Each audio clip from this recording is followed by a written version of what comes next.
More or less than you expect so far? Just as much as I would expect. And how do you feel like your offensive line and your guys have communicated and handled it? Well, again, as much as it's pressure, it's putting ourselves in bad situations. We have to be efficient on first and second down to avoid third and long situations, because the pressure, sure, it comes on all D&Ds, but when it's third and long, they pin their ears back and get after you. You got some nice work out of Josh Malone this week.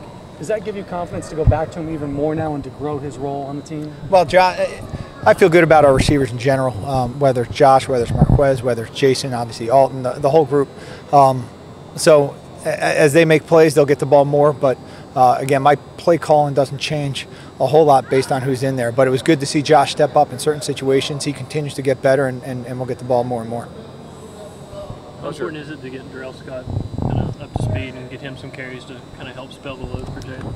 Yeah, I mean, we need to be balanced at all positions. We need to make sure we step up and continue to progress when it comes to the development of our youth. And so Darrell's one of those guys that has been getting more and more reps in practice, and we feel more and more comfortable with.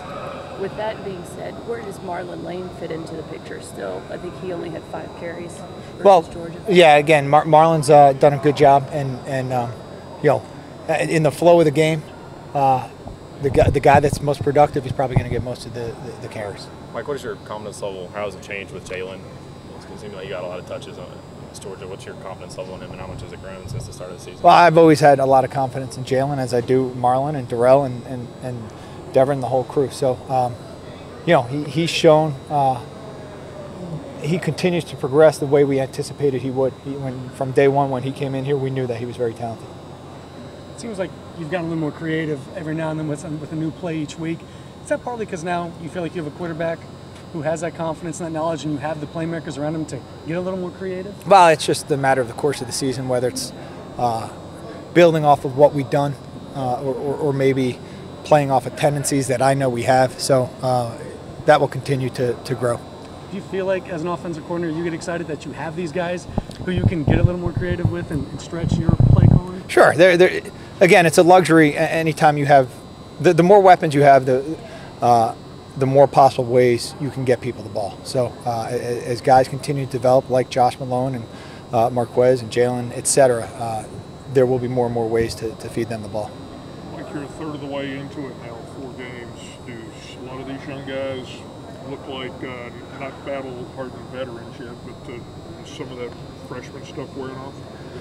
Yeah, again, as we've said all along, even the guys that got here mid-year are going through the season for the first time. So this is the first time they're ever going into the 6th week or the 5th game of a season. And with that comes all the things that go along with being a freshman. What people don't understand is that these young men are going through the major midterm period in their academic lives. They obviously have their personal lives that they're dealing with, and the duration of the football season and the grind of the football season is definitely something that weighs on their shoulders also. So these freshmen have done a good job in light of all that of staying focused and continuing to work.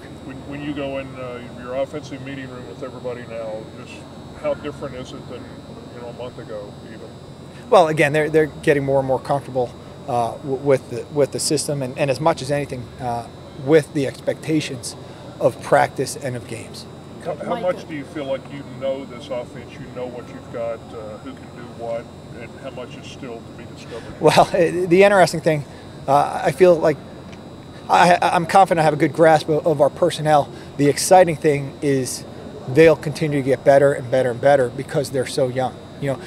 Again, don't lose sight of the fact that Marquez North hasn't even played a full year and a half yet, and he's going to continue to get better and better and better, as will Alton Howard and Josh Smith and all those young guys, those newcomers. The exciting thing is their potential and their ceiling. So what stands out to you about Florida? They're very fast up front. Number 6, Dante Fowler, plays 100 miles an hour. In the back end, Vernon Hargraves is really talented. And they're deep. They're deep across the board. They play a lot of guys, especially up front. They play a lot of guys in the secondary.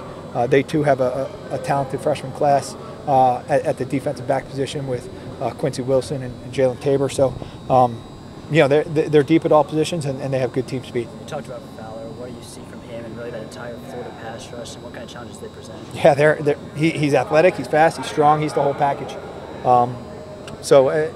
There's always going to be guys on the defensive front that you need to focus your attention on, and he's definitely going to be one of them. Was there a common thread on the 2 fumbled handoffs Saturday? No.